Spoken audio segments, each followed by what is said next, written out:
Chapter 172, The Competition, 3. Ebolt Magius was also well aware of the rumors surrounding Eugene. Eugene Lionheart was known to be a genius and had even been called the second coming of the Great Vermouth, the founder of the Lionheart clan. He was also a foster child who didn't share any blood relations with the main family. In other words, this meant that all the achievements following Eugene Lionheart had been accumulated in the mere 7 years since he had first been initiated into using his mana. Not only is he a natural wizard born with genius talent, but his martial arts skills are also exceptional, enough to even convince the inflexible Lionhearts to adopt him as one of their own. Ebolt halted in his steps. Then, while measuring the gap between himself and Eugene, he stared into Eugene's face. 20 years old. How young. That was far too young an age for someone to already have made their name known throughout the continent. You have stepped forward to participate in a match, right? Ebolt checked. That's right, Eugene replied with a nod. Eugene didn't recognize who Ebolt was. However, judging from his looks, Ebolt didn't seem younger than him, so Eugene took the initiative to bow his head first and introduce himself. My name is Eugene Lionheart. My name is Ebolt Magius. I am the captain of the 4th Division of the White Dragon Knights. Eugene had already guessed it from the sense of vigor that Ebolt was giving off, but he really was a captain after all. Eugene raised his head. Ebolt had no intention of asking if Eugene was qualified to be here. This was because he knew full well that such a question would only provoke the spectators watching this scene with expectant eyes and land him on their bad side. As such, Ebolt deliberately took a few steps back and tapped on the hilt of his sword. To think that I would be able to compete with the famous young master of the Lionheart clan. It seems that I also have quite the luck today, Ebolt said in self-praise. Well, now what could he mean by that? Eugene suppressed the desire to burst into laughter. Wasn't the answer to that question obvious? As a captain of the White Dragon Knights, Ebolt was in a position that only someone confident in their own skills could reach. He was probably twice as old as Eugene, which meant that he would have accumulated twice as much experience and done twice as much training as Eugene. As such, Ebolt had swiftly reached the mistaken conclusion of his own inevitable victory. While it was true that Eugene had never made an appearance at one of Kiel's social events, enough information had already spread around the world to get a rough idea of his abilities. He's not wearing his cloak, Ebolt noted. What accounted for a large part of the rumors surrounding Eugene Lionheart was his diverse range of abilities, which were so numerous that it was hard to believe that they could all belong to a young man who was only 20 years old. This was because the event that had initially made Eugene famous throughout the world was his duel in Aroth against Generic Osman, the Green Tower Master. During that duel, Eugene had shown a tactic where he stored several different types of weapons inside his cloak and changed them according to the situation. The Storm Sword WMW. The Devouring Sword Asphalt. According to the information gathered from the Imperial Intelligence Service, Eugene had used lightning and bombardments to break through the encirclement by the tribespeople of the Samar rainforest. What this meant was clear. Eugene must also have the Thunderbolt Pernoa and the Dragon Spear Carbos tucked away inside his cloak. Even among the previous patriarchs of the Lionheart clan, none had dared to monopolize 4 of the family's treasures like Eugene had. That was in addition to the wise Sienna's staff. Each of those treasures was an artifact whose strategic importance was at the national level. But the fact that Eugene had taken off his cloak meant that he wouldn't be using any of those artifacts for their fight. Currently, Eugene's only weapon was the sword hanging from his waist. So wasn't it only natural that Ebolt would have already started dreaming of his inevitable victory? Ebolt had no intention of underestimating this genius, Eugene Lionheart. However, he was sure that Eugene's true strength must have been artificially inflated by being able to freely use these amazing artifacts. For Eugene to have chosen to avoid using any of the powerful weapons in his possession and instead come onto the field bearing a single sword, Ebolt could only judge this as the recklessness of a teenager. Shying. Ebolt drew the sword at his waist. He had no intention of giving up on this first point. What His Majesty truly hoped for was the victory of the White Dragon Knights. If Eugene Lionheart were to be defeated at the start of the competition, then the morale of the Knights of the White Lion Knights would be sure to fall. And of course, Ebolt would also be able to leave a deep scar on the face of the Lionheart clan. Mustering up his resolve, Ebolt cautiously stepped forward. Again, he had no intention of looking down on his opponent. From the moment he had drawn his sword, Ebolt had readied himself for a serious battle. The core that he had been training for decades immediately sent mana flowing throughout his body. His keenly sharpened senses were sensitive enough to read the flow of the wind and even feel the weight of every thread that made up part of his uniform. Yet even so, he wasn't able to see what happened next. The moment that Ebolt took a step forward, Eugene was already standing in front of Ebolt, having instantly closed the gap between them. With such speed, the distance between them had already been rendered meaningless. However, Eugene didn't draw his sword. He simply stood a few paces in front of Ebolt, just silently staring into Ebolt's eyes. Belatedly, Ebolt realized what had happened. Ebolt slowly registered that calm golden gaze, the wind that followed in his footsteps, the sparks crackling and leaping off of Eugene, the fluttering white embers, and the hand that continued to rest on his sword hilt. Ah! Ebolt let out a yelp and skidded backward. At the same time, the space between Ebolt and Eugene was suddenly filled with slashes. The flurry of sword blows was so fast that it made the spectators doubt their eyes. However, it was Ebolt who found himself suspecting his own eyes the most. Hadn't Eugene's hand been resting on his sword hilt just now? When the hell had Eugene even drawn his sword? Ebolt just couldn't figure it out. Eugene's hand had just been seen gripping the hilt. Then, in the next moment, the sword had already left its scabbard. There wasn't any flash of movement between those two images. At first glance, it looked like two freeze frames had just been cropped together. That was why Ebolt couldn't help but doubt his own eyes. This scene told him that his eyes had been completely outsped by Eugene's sword, leading to the two frames being seemingly disconnected. When Ebolt tried to turn away to get some distance, Eugene's sword was already on the other side of him, and when Ebolt used his head to try and outmaneuver Eugene's sword this time, the sword stabbed at him from a completely different location. Ebolt desperately tried to keep up with Eugene. Although it looked like the frames were skipping between each motion, that wasn't actually what had happened. The fact that the sword Ebolt was wielding was about to shatter proved that Eugene's sword had actually met his own blade in a way that Ebolt just couldn't comprehend, blocking the path of his sword each time Ebolt tried to slash or thrust, cutting his movements off faster than the eye could see. What is this? Ebolt thought desperately. This wasn't what Ebolt had been planning on facing. He hadn't even been able to suspect that something like this might happen. Inevitably, ever so naturally, as if there was no other option but for this to occur, Ebolt's feet began to slide backward. Even though his eyes weren't able to follow Eugene's sword, the senses that Ebolt had sharpened over his lifetime managed to detect a threat from it. He would feel a slash coming, then the slash would arrive. This continued series of unseen threats made Ebolt unconsciously begin to retreat. When he finally noticed what was happening, Ebolt had already taken 10 steps backward. If Eugene hadn't stopped swinging his sword at this moment, Ebolt probably wouldn't have noticed until he had taken dozens or even hundreds of steps backward instead of just the 10. Ugh!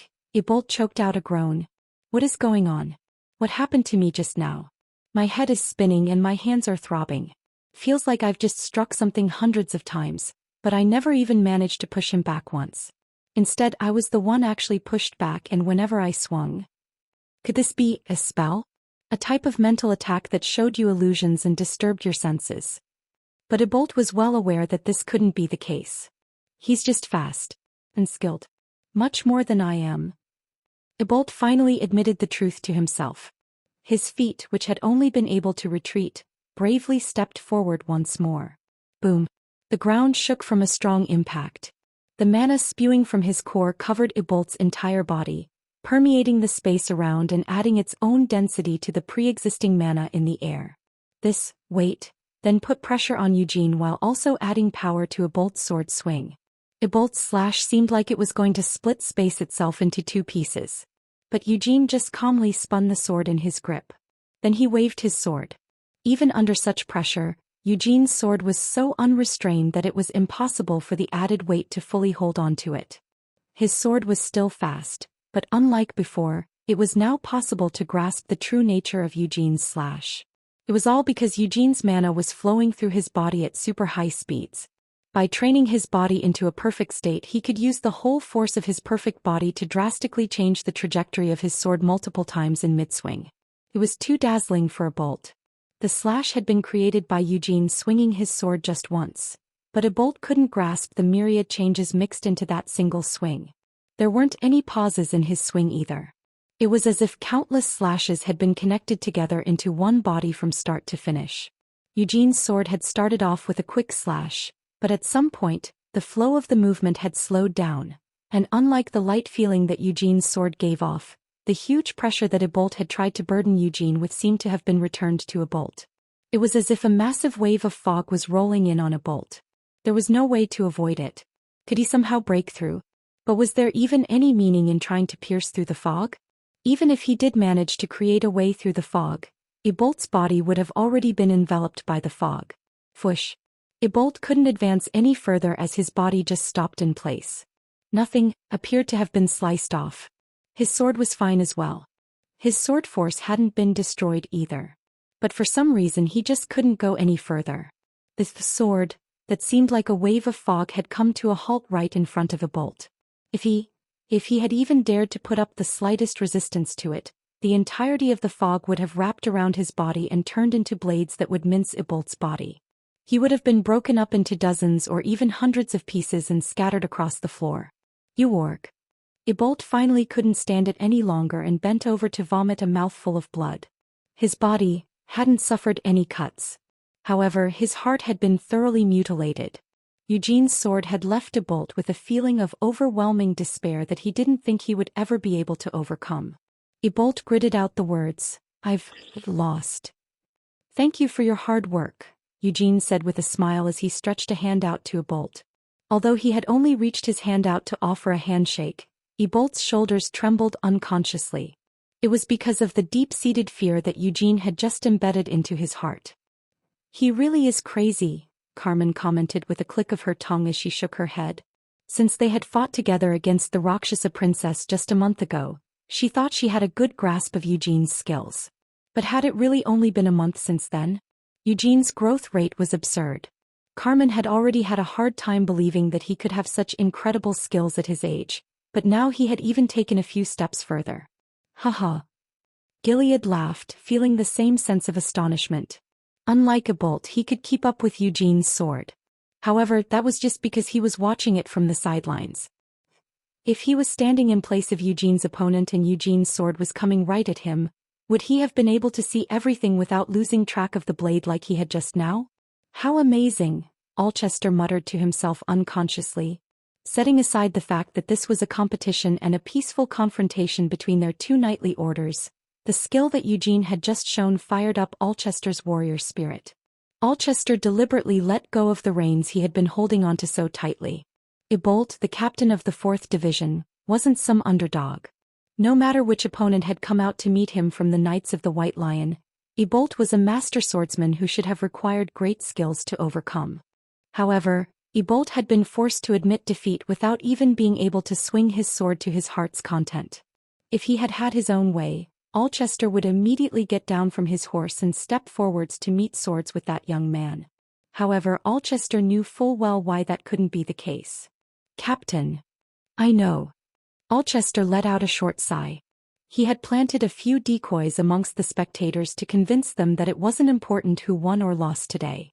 However, the moment that Alchester, the leader of the White Dragon Knights, stepped forward, the impact of this confrontation would change drastically. Especially when it came to a contest like this, where the ranks of the opponents needed to be kept relatively equal. If Alchester were to step forward, a knight with a corresponding level of authority needed to come out from the other side as well. The leader of the White Lion Knights was a man called Grias Miles. He was a loyal knight who had served the Lionheart clan for decades, but he fell slightly short when compared to Alchester, who was said to be the finest knight in the Empire. Even so, it wasn't like the Patriarch could step forward to meet him personally. So if Alchester were to emerge onto the field, then Carmen would step forward from the Lionheart's side to meet with him. But if that happened, Alchester wouldn't be able to guarantee his own victory. Even if it's just so that Lady Carmen doesn't step forward. This isn't a place where I, as the commander, can go out and fight, Alchester reminded himself. In the first place, he at least needed to get permission from the Emperor to participate. Alchester forcefully shook off his feelings of regret and picked up the reins once more. After that, Eugene didn't step down. He proceeded to defeat 3 more members of the White Dragon Knights. The visual aspect of their duels wasn't much different from Eugene's first match with Ebolt. Among the 3 defeated knights, there was also a knight who used a spear, but he was overwhelmed by Eugene's sword without ever being able to take advantage of his spear's reach. All 3 knights suffered similar defeats, where they were overwhelmed to such an extent that they were left with no choice but to surrender and without even being able to put up any resistance to their defeats. Phew, this is hard work. After obtaining 4 victories, Eugene finally stepped down from the center while pretending to wipe his forehead, despite the fact that not a single drop of sweat was flowing from it. While Eugene could still fight in this condition, if he really did that, someone among the White Dragon Knights might just have a heart attack. In fact, there were already signs of that occurring even now. And of the knights by Alchester's side, only 2 seemed to be worth noting, and it appeared that they were both captains like a bolt. Whoa! As Eugene stepped down, the spectators ignored their own status and dignity to let out a primitive roar of approval. Gerhard shed streams of tears at the outpouring of applause, and Lehman handed Gerhard a handkerchief while feeling a deep sense of pride in his heart. Eugene responded to his father's ardent gaze by just waving him off. Then he turned to the White Lion Knights and asked their commander, Grias, "Who are they?" "That's Carrion Dark, captain of the 1st Division of the White Dragon Knights, and Derry Dark, captain of the 2nd Division," Grias replied. They had the same surname, so while they didn't look similar, it appeared that they were brothers. Eugene just smiled brightly at the 2 men who were still glaring at him so fiercely that it was as if they wanted to kill him. "Pai son." On their way back to the mansion, Gerhard cried out to Eugene several times and tried to hug him.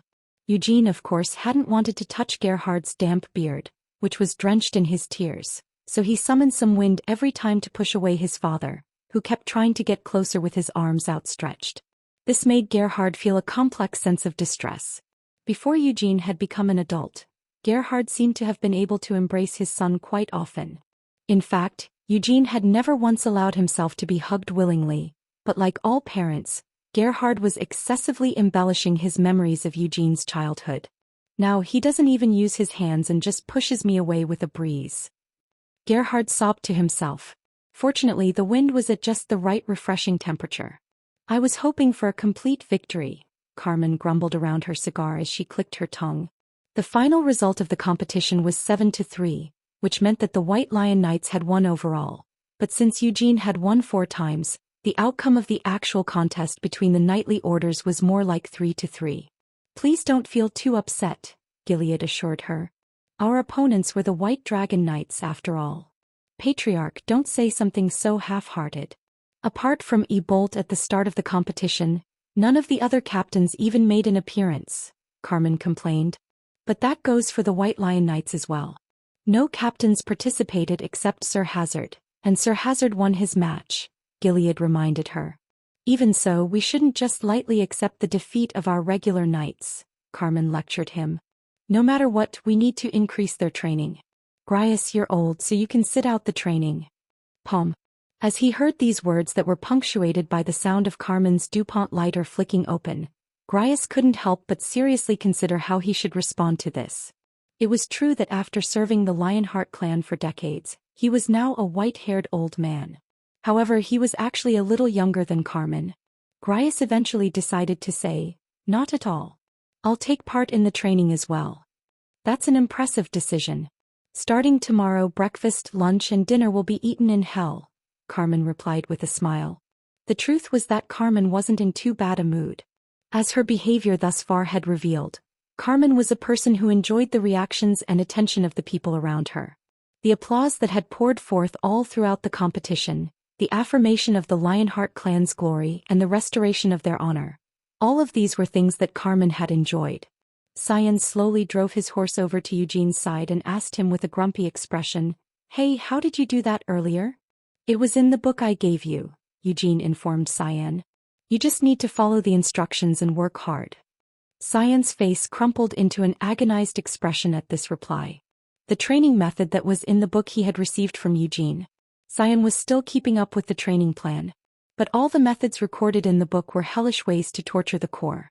Thanks to his constant practice, and since Cyan's innate talents were also quite excellent, these methods were slowly starting to have an effect. The ultimate goal of his training was to have the core act like the heart and mana like his blood. To some extent this was already possible. However, it was still extremely difficult for Cyan to move his body with only the power of mana instead of his muscle strength, and he hadn't even gotten close to the state where mana would follow his movements without even receiving instructions from the core. In the first place, the organ meant to draw on one's mana was the core, so wasn't it ridiculous to suppress the usage of one's core and try to draw on your mana anyway? You've also been learning this and that from Lord Genos and the other captains, haven't you? Eugene reminded him. I have been learning from them, but, ugh. You son of a bitch, Cyan cursed. Eugene raised his eyebrow. What's with the swearing all of a sudden? Even though it feels like I'm working hard, it doesn't look like I'm doing much when compared to you, so I can't help but feel angry, Cyan admitted sulkily. Well then you just need to keep working harder, Eugene encouraged him with a chuckle as he slapped Cyan on the back. Chapter 173. The Competition 4. At the center of the main estate's forest, the construction of an artificial lake had completed a few weeks ago. This location was in close proximity to the elven village and was also close to the saplings of the world tree. After receiving a warm welcome from the elves, Eugene approached the lake. Yo, a casual greeting along with a smirk flew over to meet him. It was the White Tower Master Melkith Alhaya. Sitting in the middle of the lake, she waved at Eugene. Melkith had been staying in this forest for the past 3 days, using the need to educate the elves as an excuse. In response to this warm greeting from Melkith, Eugene just narrowed his eyes at her. Having heard some news from Carmen earlier, he had readied himself to be alarmed, but quite fortunately, Melkith was currently dressed appropriately. Why is your expression so serious? Melkith inquired. Could it be that you were beaten up during the competition? There's no way that would be the case, Eugene snorted. That's true. So the elves told me you were participating in a competition against the White Dragon Knights, right? There's a possibility that the Knights of the White Lion might be defeated, but there's no way that you would have lost, Melkith complimented him flirtatiously as she stood up on top of the lake. The surface of the lake, which was so clear that it seemed transparent, was disturbed by a small ripple with each step that Melkith took. Melkith continued to chat as she walked over to him. It seems like you managed to obtain victory during the competition, so the whole Lionheart clan should be full of celebrations. So why does a handsome boy like you have such a sour expression? Why were you sitting naked in the lake? Eugene abruptly spat out. Melkith's lips naturally snapped shut at this accusation. Then she stared straight into Eugene's eyes for a few moments. She was a bit confused, but she refused to show any shame. The moment one admitted to feeling something like shame and revealed it to others, they would continue to feel so embarrassed until they eventually tore their hair out. It was for training, Melkith eventually claimed. Where exactly does such an absurd training method even come from? Eugene asked skeptically. Hey you brat. It looks like you don't know much about spirit summoning, but in order to increase your affinity with spirits. You've already told me something like that doesn't have any effect. It looks like you really don't know anything, do you? Melkith stubbornly continued. There was an interesting paper submitted to Aratha's Magical Research Society some time ago. Why bring up something like that suddenly? Eugene asked in confusion. Just listen till the end. The contents of the paper were as follows. The paper described some clinical trials conducted by an alchemist in the process of developing a new drug. He explained in detail to his test subjects what kind of new drug he had developed and its effect. Then he administered the drug, Melkith described. So what? Eugene prompted impatiently. After administering the drug over a period of time, the test subjects reported that they could feel a clear effect from taking the drug. If you take a drug, then of course you would feel its effects. That's right. But in fact, the drug that the alchemist had supposedly administered was really just plain water with some subtle flavoring and coloring added to it to make it look like a magic potion. That shouldn't have any effect at all on the test subjects, Melkith eagerly explained. Eugene continued to listen in silence. In other words, even though the supposed drugs didn't have any actual effects, a clear effect appeared when various psychological factors and influences were introduced. And that effect has been called the placebo effect. Isn't that amazing? Without making use of any hypnosis spell, clear physical changes occurred due to their mental adjustments. Haven't you also seen the effect that intense autosuggestion can have on a few occasions?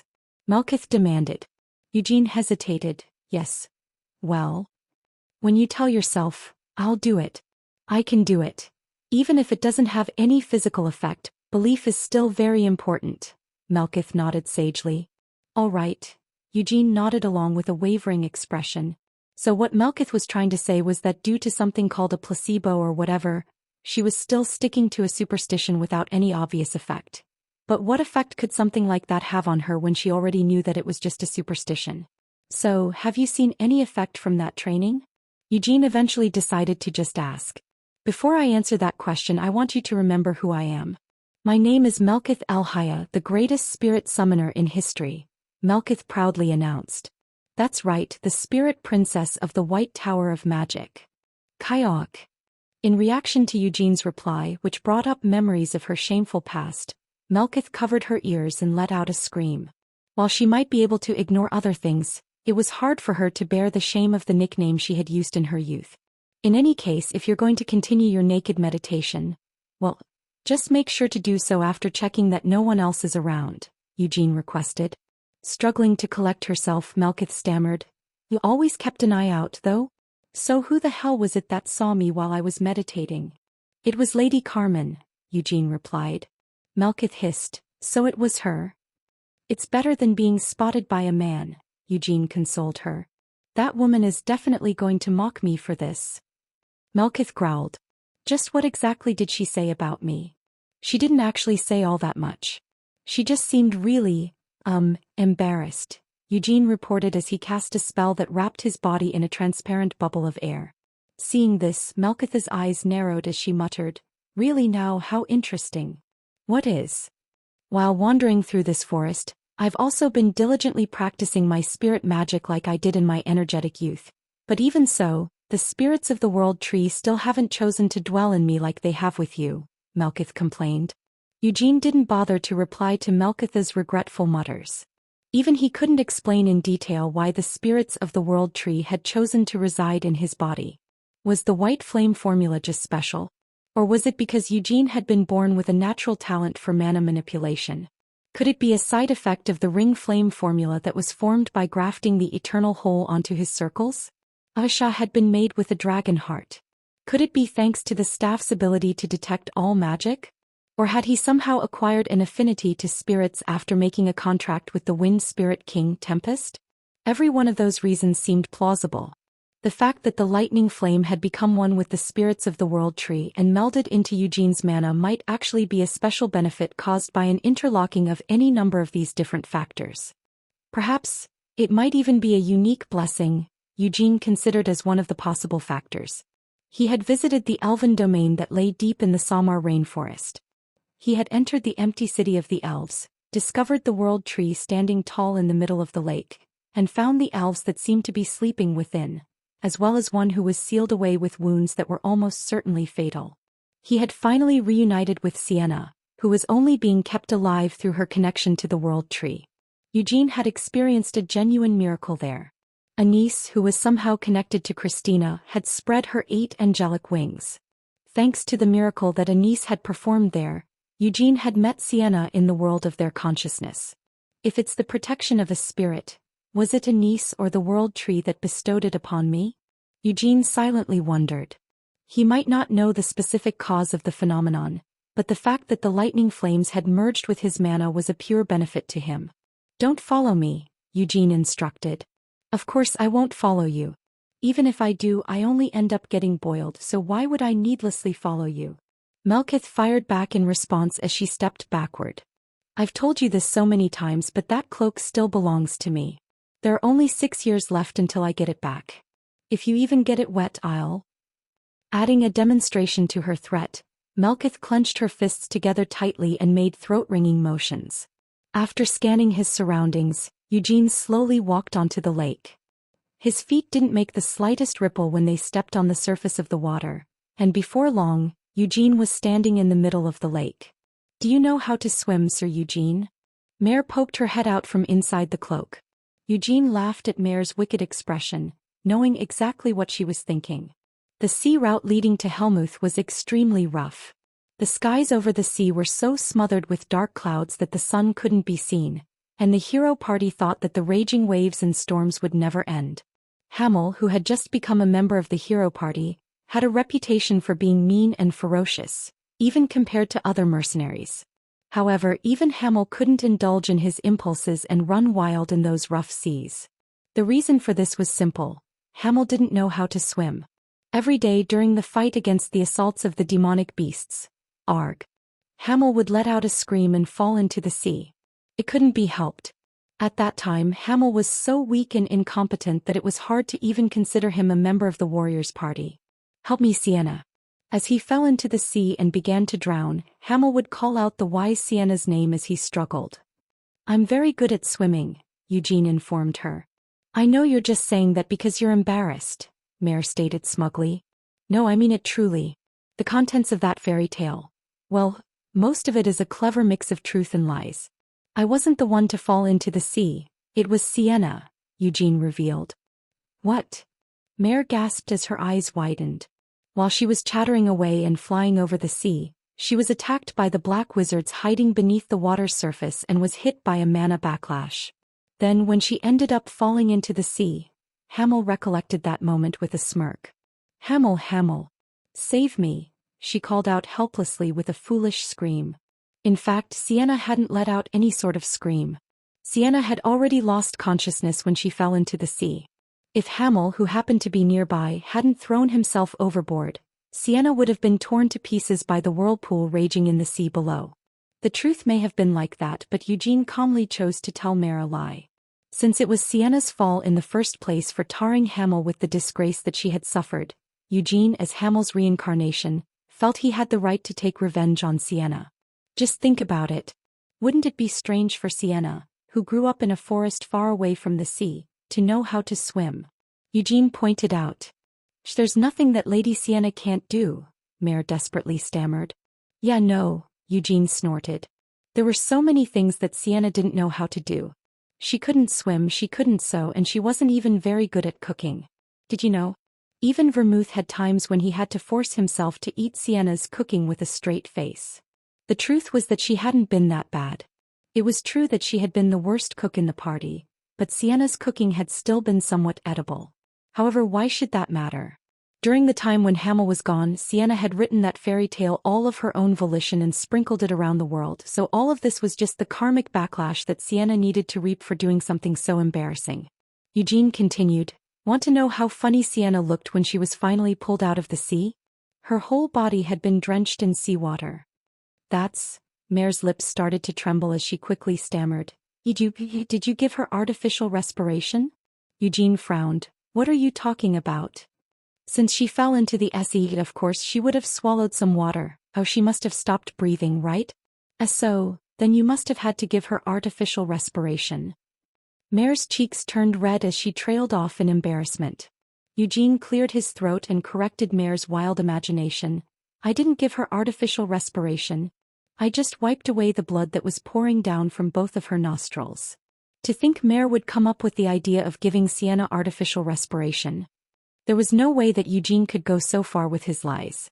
After all, just what benefit could he get from telling such an embarrassing lie? In that respect, Eugene couldn't understand why Sienna had done such a thing. "Sienna, I like you." Why had she written such a gag at the end of the fairy tale? No, perhaps it was Anise who had written that line. Eugene was sure that that damn fairy tale had actually been co-authored by both Sienna and Anise. While Mare was letting out squeals, still caught in her own wild imagination, Eugene slowly began to sink into the water while wrapped safely in the air bubble. Soon Eugene was diving beneath the lake's surface. This lake had been created with Melkitha's help.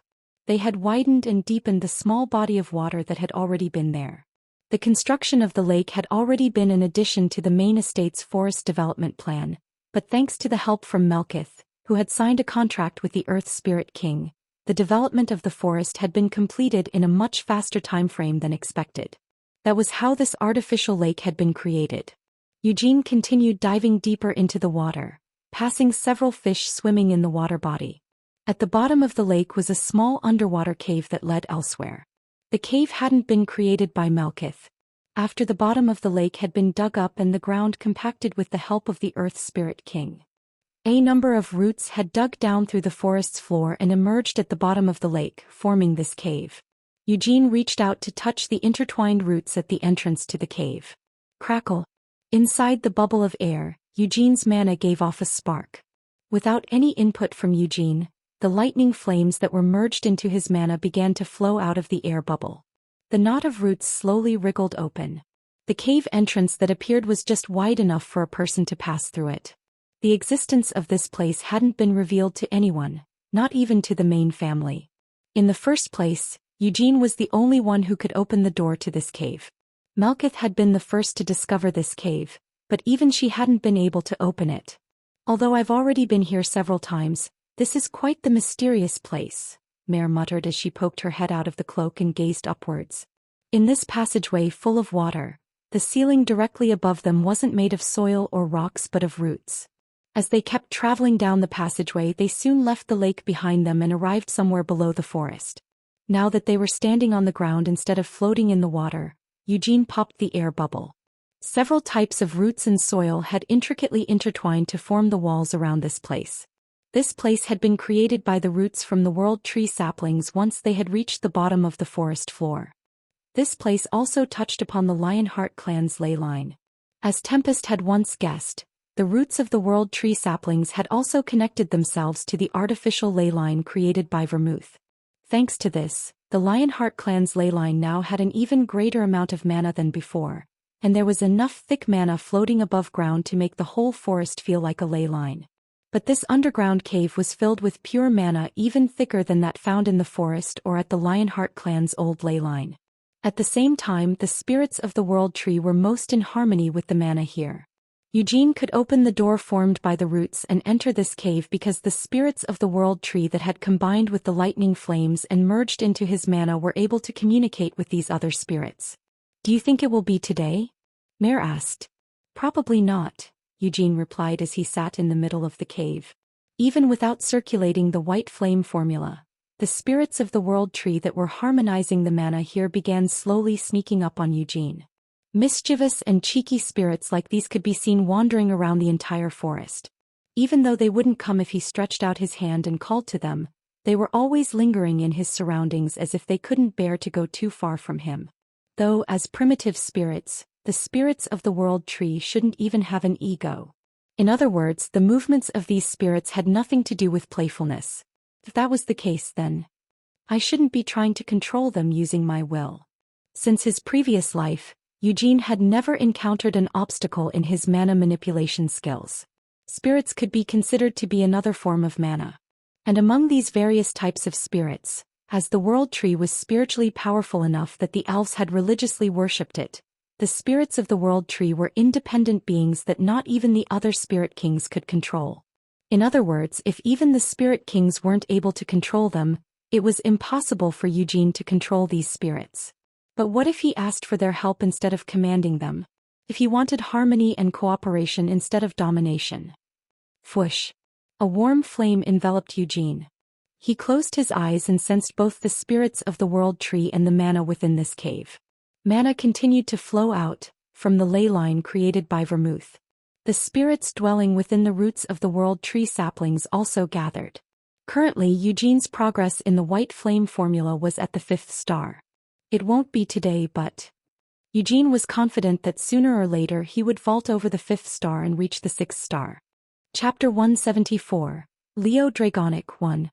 Hiron, the capital Ceres Central District, was the city's most advanced district and also the closest to the palace.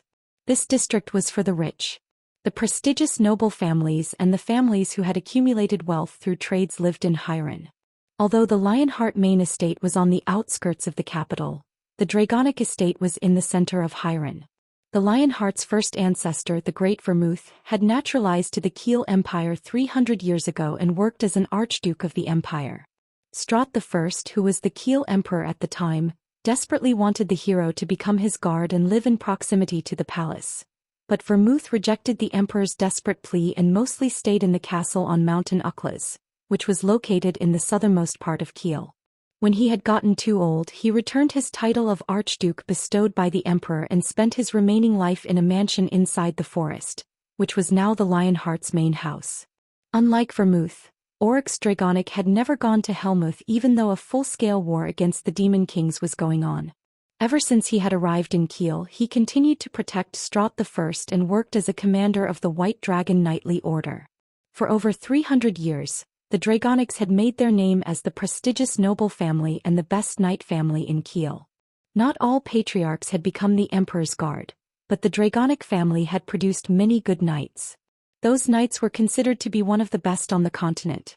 Among them, the Dragonic knights, considered the cream of the crop, had enjoyed the honor of guarding the Emperor right by his side. The current patriarch, Alcester Dragonic, was known to be as talented as Oryx Dragonic, their first ancestor. There was no exaggeration to Alcester's title of the best knight in the Empire. Alcester had been able to use sword force even before he became 20. When he won first place in the Kiel martial arts competition, he was just 21. Every talented person on the continent had participated in the match, but he had beaten them all. In recognition of his skill, he had immediately joined the White Dragon Knightly Order. He was 30 when he became the commander of the White Dragon Knightly Order. The newly crowned Emperor Strahd II had designated Alcester as the Emperor's Guard. This was the story of Alcester Dragonic, the current Dragonic Patriarch. Though he ate his booger when he was 5. Eugene bitterly recalled the moment when he had heard too much information. Although he really wasn't curious, he ended up hearing it. Eugene stared at the front gate of the Dragonic estate after getting off the carriage. The gate was big and tall. Considering just the size of the estate, the Lionheart main estate would be a lot bigger since the Lionhearts had a forest inside their land. Still, the Dragonic estate was magnificent and beautiful even though this place was located in Hiren, the district with the most expensive land values. It's shabby compared to the Lionheart estate. A Dragonic knight who had guided Eugene to the Dragonic estate spoke shyly. I think it is a gorgeous estate. The knight had approached the gate before Eugene did. But the gate began to open wide. Only 2 people were currently entering the estate, but they were receiving too warm of a welcome. Eugene looked at the knights who had lined up beyond the gate. These were the knights who had pledged their allegiance to the Dragonics, but their numbers were far fewer. The Lionhearts had more knights than them. Only 30, huh? Eugene thought after he had finished counting. It was because the Lionhearts and the Dragonics were in different situations. The Dragonics were loyal to the Empire. They had been working as high-ranking officials for generations. Therefore the number of their knights didn't matter much to them. After all, the Emperor owned the Empire. The nobles' knightly orders were treated like backup armies, which the Emperor could use in times of need by issuing a royal decree. The Lionhearts were the only exception to the law. Maybe the Emperor could conscript the knights from the Lionheart collateral families, but even if the Emperor issued a royal decree, the White Lion Knights and the Black Lion Knights from the Lionheart main family couldn't be conscripted. All of this was possible because of a contract signed 300 years ago by the Great Vermouth and the Kiel Emperor. The Lionhearts will not leave the Kiel Empire. The Lionhearts will not betray the Kiel Empire. The Kiel Empire will respect the Lionhearts. The Kiel Empire will recognize the Lionhearts' freedom. 300 years had passed since then. People were now living in an age where they could feel the end of the peace that had lasted for a long time. The Emperor felt overwhelmed and greedy toward the Lionhearts, who were partially free from royal decree even though they were nobles of Kiel. On top of that, the Lionhearts had recently undergone an internal change, increasing the number of the main family's knights in the end. They were becoming more unpleasant in the Emperor's eyes. They are looking at me very fiercely, Eugene thought when he saw the lined-up knights. It was obvious why the knights were acting that way. A week ago, the White Dragon Knightly Order and the White Lion Knightly Order had a competition, and the White Dragon Knights had lost the contest. The main cause of their defeat was Eugene. I thought the competition ended okay. They admitted their defeat and said, "Great job," to White Lion Knights in the end. Eugene tilted his head in confusion. And of course, the White Dragon Knights had apologized unreservedly and provided compensation for the altercation they had with the Lionhearts, just like they had promised. Eugene wasn't sure if they had compensated with the Empire's money or the money that had been deducted from the White Dragon Knightly Order's budget. Or maybe the commander of the White Dragon Knightly Order, Alcester, had paid for it with his own money. Regardless of the source, the White Dragon Knights had delivered their compensation by dozens of carriages. The mistress of the Lionheart clan, Ancilla, had smiled widely and brightly that day. If this is not about the competition. They don't like the fact that I will be teaching the young master of the Dragonics who will become the next patriarch. I am a stranger, a Lionheart who humiliated their patriarch several days ago, and just a 20-year-old man. Chuckling, Eugene walked through the knights' ranks. Although they were looking daggers at him, it wasn't enough to intimidate Eugene. Instead, he looked around at the estate's wide, beautiful garden, feeling relaxed. The patriarch is waiting for you inside the mansion. A knight guided Eugene to the inside of the mansion. Meanwhile, as the knight led Eugene to the Dragonic patriarch, Eugene had to try his best to hold his laughter. A tall, big statue of Oryx was in the center of the garden. When the servants opened the front door for them, there was another statue of Oryx in the foyer. Oryx's portraits were even hanging on the wall. The bastard made the drawings more handsome than he actually was. No way. Did Oryx have a sense of rivalry with Vermouth or something? Eugene thought in surprise. His surprise was understandable. The composition of Oryx's portraits was the same as Vermouth's portraits in all the Lionheart mansions. I wanted to greet you from outside the mansion too, Alcester spoke with a smile.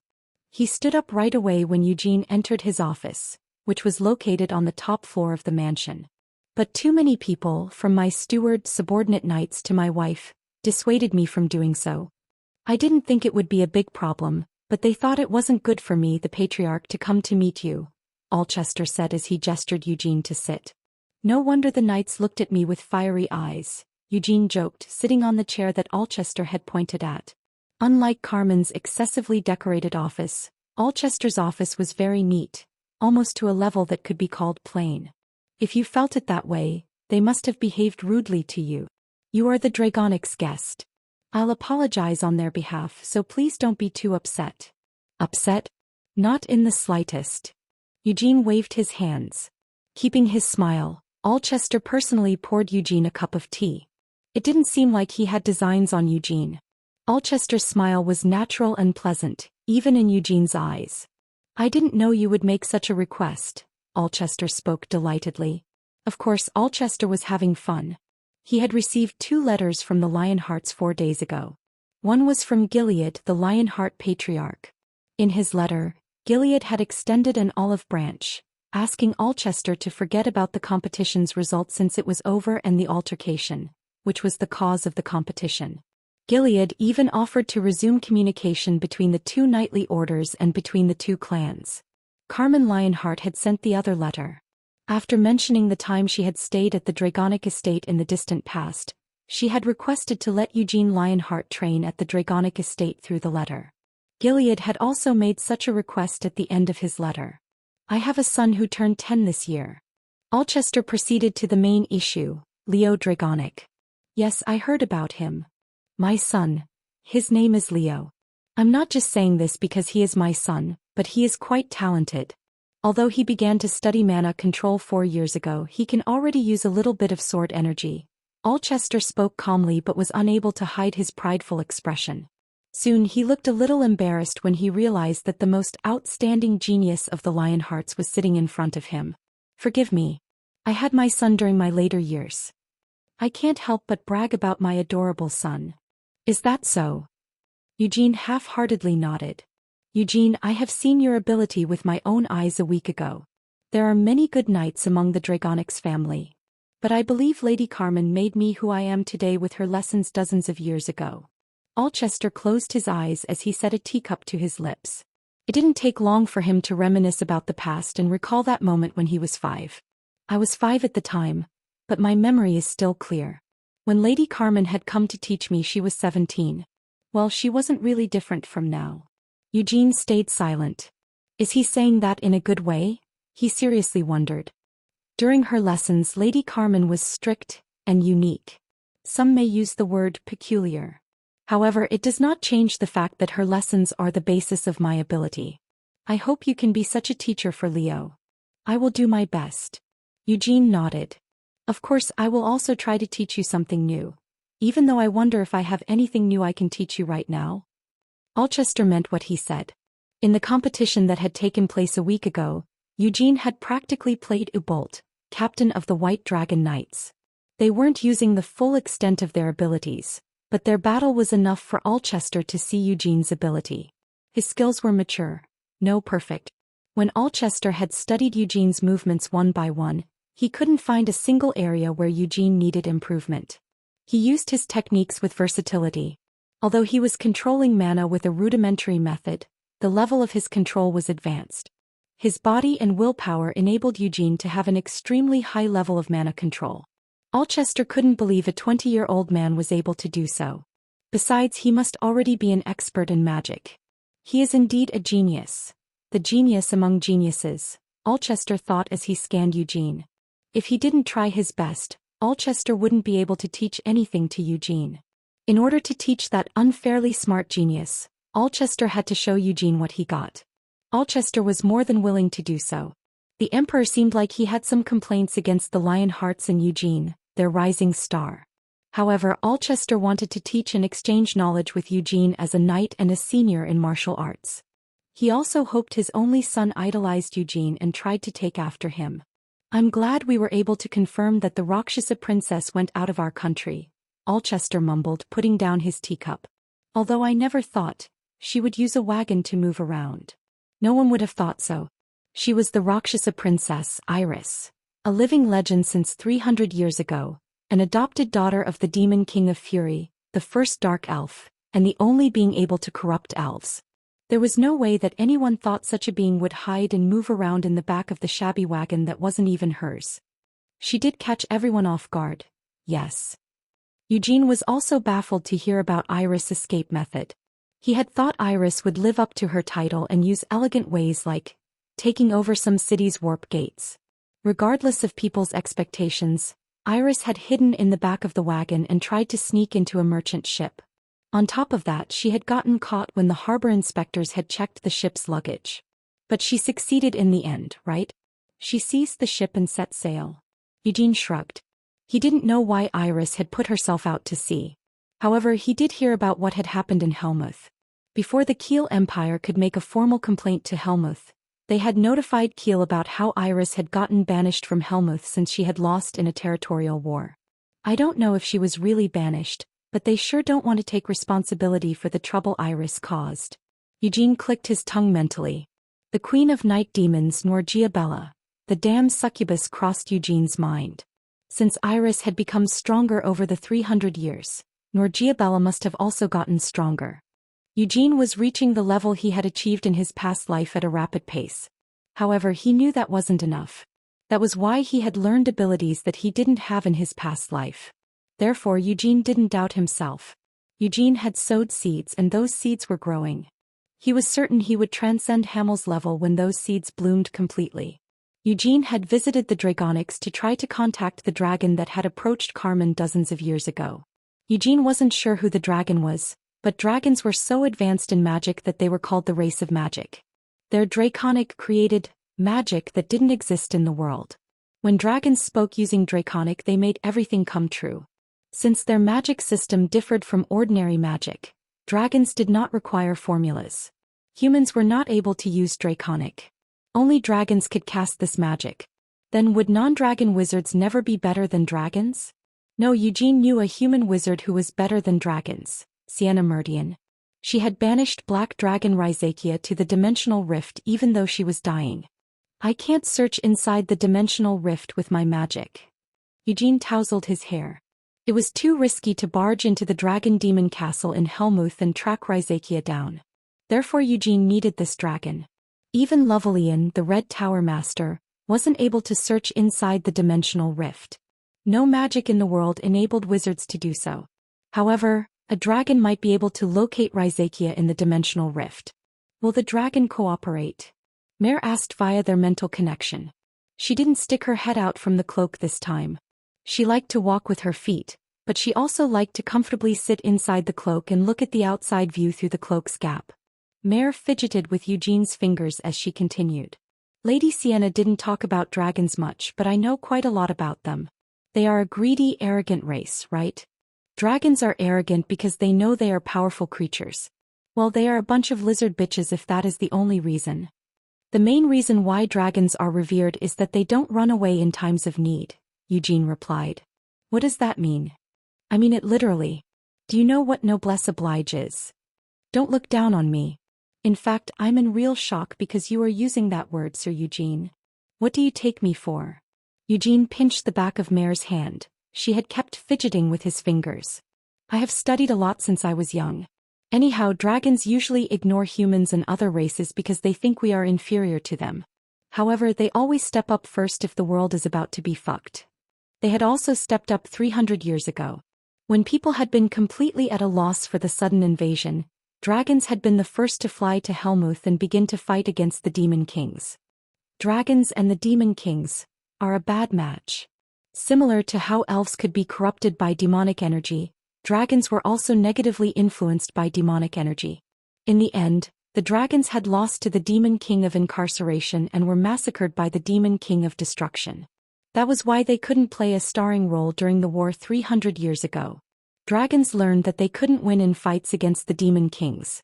However, they won't refuse if I ask for their help in a demon king-related problem. But, we don't know how to contact the dragon, do we? That was indeed Eugene's problem right now. Although he could assume that Carmen had met the dragon in the Dragonic estate, Eugene didn't get to hear how she had met the dragon. Carmen told Eugene 2 pieces of information in a way that didn't infringe on the promise that had been made using Draconic. It was somewhere inside the Dragonic mansion and people couldn't go in there without permission. Since Carmen had said an ordinary visitor couldn't enter the place. Maybe the Dragonic mansion had a special place like the ley line in the Lionheart estate. Eugene was pretty confident in searching for something since he had Akasha. The magic staff revealed hidden magics and made Eugene understand what those spells were. If Eugene used a search spell on top of that, it was a piece of cake for him to find a hidden space in the estate. Actually, the easiest way to call a dragon is to smash Akasha. Dragons had made Akasha with their fellow dragon's heart after the dragon had passed away. When they had finished making the staff, they visited the elven sanctuary and personally gifted the staff to Sienna. Therefore the angry dragon might come to visit Eugene if he destroyed Akasha's dragon heart. But it would be a waste to smash Akasha to just summon a dragon. There is no guarantee that a dragon will come and cooperate with me. We are here, Alchester said as he stopped in front of a room. Pointing at a closed door, Alchester turned his head to Eugene. Leo will be inside the room. Are you not going in there? I coddle Leo a lot, so you won't be able to teach properly if I go in with you. Alchester took a few steps back with an embarrassed face. So I will return to my office now. I'm asking this just in case, but can I scold him? Don't worry about it. Leo is so gentle and kind. You wouldn't need to scold him. Is that so? Eugene nodded half-heartedly. But if you need to scold him, don't mind me. You can give him a good scolding. Huh. Eugene thought. After checking that Alchester had gone far away, Eugene knocked on the door to Leo's room. No one reacted, the room was quiet. However, Eugene could sense someone was wriggling inside the room. He knocked once more but still no one reacted. Clicking his tongue, Eugene opened the door. When he closed the door from inside the room, Eugene could see a clean, big room. The first thing that caught his attention was a bed too big for a 10-year-old boy. From underneath the bed, a stream of water was shot in Eugene's direction. He's a little rascal. Eugene quickly made an assessment of Leo Dragonic.